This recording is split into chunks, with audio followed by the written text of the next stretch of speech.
For some people, this might be their favorite story for the week, but we suspect it might be because of the reactions from their friends and family members.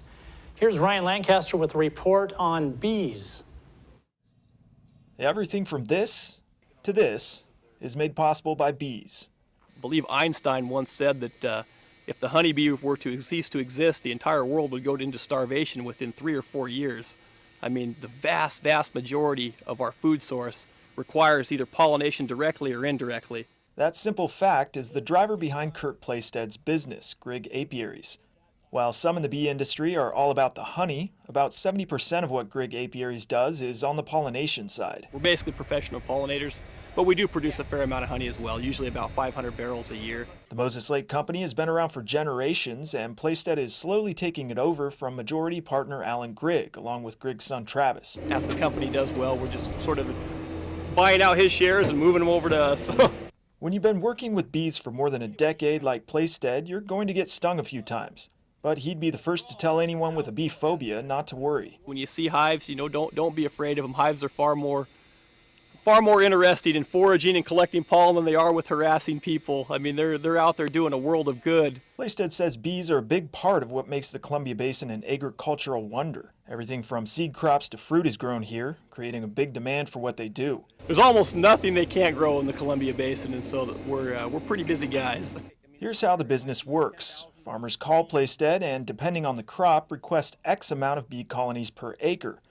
The bees are trucked out to the field or orchard for a designated pollination period before they're picked up and moved along to the next crop. Basically, we move them in when they need them and we move them out when they want them gone. If only it were that simple. The most anxious time for Plaisted and other beekeepers is winter, when bees are put to bed in warehouses. With no flowers, nectars, or pollens around, the bees get weak and mortality rates can rise. Plaisted says it's an issue of mouths to feed. The queen doesn't want to lay out and create a massive population when there isn't enough forage to sustain that colony, and so she slows down her laying in the winter. Well, when the colony shrinks up, it's also when it's most susceptible to problems. Problems like tracheal mites, brood diseases, nosema, and a host of other devastating killers not completely understood by beekeepers. Colony collapse is affecting the industry as a whole and individual apiaries, like one in California that recently lost 55% of its 50,000 hives. Grandpa Grigg, when he started the business, used to say that, bees more or less take care of themselves and we just sort of move them around and manage them. Nowadays, to be a beekeeper, you have to be part nutritionist, part doctor, part veterinarian. I mean, there's so many different things you have to know how to do, because if you get even one thing out of balance, it can be devastating. Plaisted says his company has seen some good years and years where they lost 60% of their colonies, which right now average around 10,000 hives.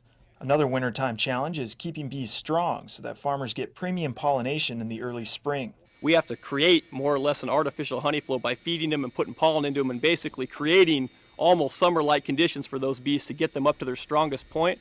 It's very expensive to do. Bees from Grigg Apiaries pollinate fruit and seed crops from the Washington coast to Montana, but they start the season in February with California almonds. Over 1 million colonies go into the almonds every year, and so there's actually bees come from all over the United States just to pollinate the almonds because bees make such a massive yield difference. Almond growers say with poor pollination they might see 800 pounds of nuts per acre, while ample pollination might get them as many as 4,000 pounds per acre. So the economic difference is huge. I mean, they pay us well, but it's well worth it if they get good pollination.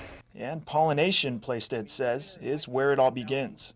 The whole agricultural industry works hand in hand, but the bee industry is certainly a very important niche in that, in that operation. So, for iFIBER 1 News, this is Ryan Lancaster reporting. Thanks, Ryan. Probably a good thing we sent Lancaster out for that story. Our news director, Bill Stevenson, said he might have run the other way. That's going to do it for our weekend edition of iFIBER 1 News. We want to thank you for watching, and we wish you a terrific weekend. We'll see you again on Monday.